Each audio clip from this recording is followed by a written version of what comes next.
মুক্তিযোদ্ধারা এই যে সংবিধানটা সৃষ্টি হলো রক্তের বিনিময়ে, সেটা সংবিধানের ভায়োলেশন। সমস্ত বা কোমলমতি শিশুদেরকে ক্লাসে যোগদান করতে বলেছে।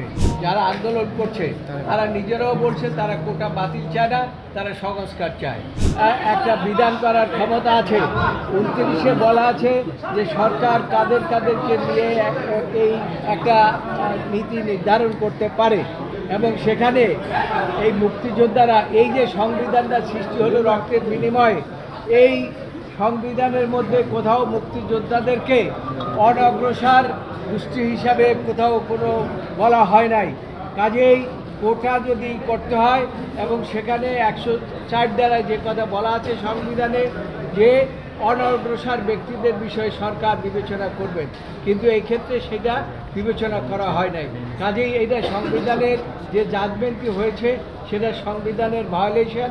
কাজেই এই জাজমেন্টটি টিকতে পারে না, এবং দেশের যেহেতু আপনার দেশের সর্বোচ্চ আদালত, আপনারা সেই দিক বিচার বিশ্লেষণ করে এই আমি যে অ্যাটর্নি জেনারেল যে সাবমিশন দিয়েছে এই জাজমেন্টটি বাতিল করা একান্তভাবে আইনের শাসনের জন্য প্রয়োজন।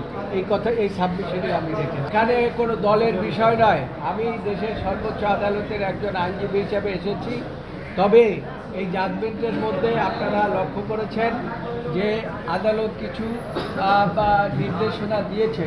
তার মধ্যে সমস্ত বা কোমলমতি শিশুদেরকে ক্লাসে যোগদান করতে বলেছে, এবং সেখানে একটা জিনিস বিচার বিশ্লেষণ করা উচিত ছিল আদালতের।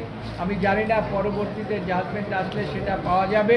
সেখানে কোমলমতি এই যে ছাত্রদের মধ্যে যারা প্রতিনিধিত্ব করেছে, আপনারা জানেন গত 2-3 দিন পর্যন্ত সরকারের একটা কমিটি করে দেওয়া হয়েছিল।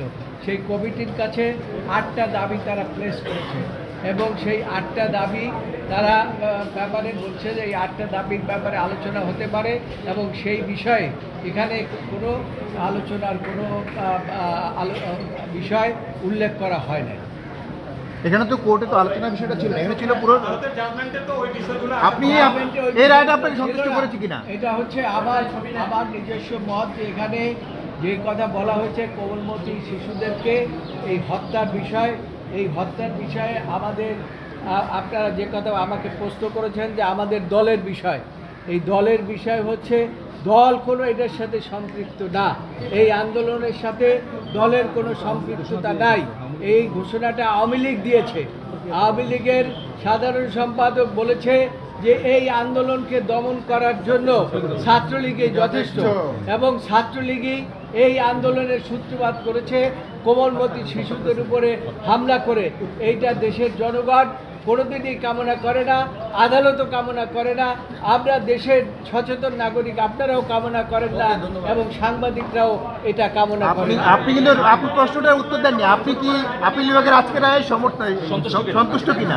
না, এটা রায়ের সর্বকিছু পাওয়ার পরে আমরা এটা বিচার বিশ্লেষণ করব, এবং এই রায়ের মধ্যে আমি একটু বলি, প্রধান বিচারপতি নিজেও বলেছে যে পরবর্তী আমরা যা দরকার সেগুলো এই রায়ের মধ্যে আমরা উল্লেখ করব। না, ওনারা কোটা মেধার ভিত্তিতে 93% দিয়েছেন, আপনারা এটাকে সমর্থন করেন কিনা? আমার মনে হয় যে এই যে যারা আন্দোলন করছে তারা নিজেরাও বলছে তারা কোটা বাতিল চায় না, তারা সংস্কার চায়। এইখানে আদালত যে সংস্কার করে দিয়েছে, আমি মনে করি দেশের একজন আইনজীবী হিসাবে যে সাধারণ ছাত্ররা যে দাবি করেছে সেটার সাথে এটার যথেষ্ট সম্পৃক্ততা আছে।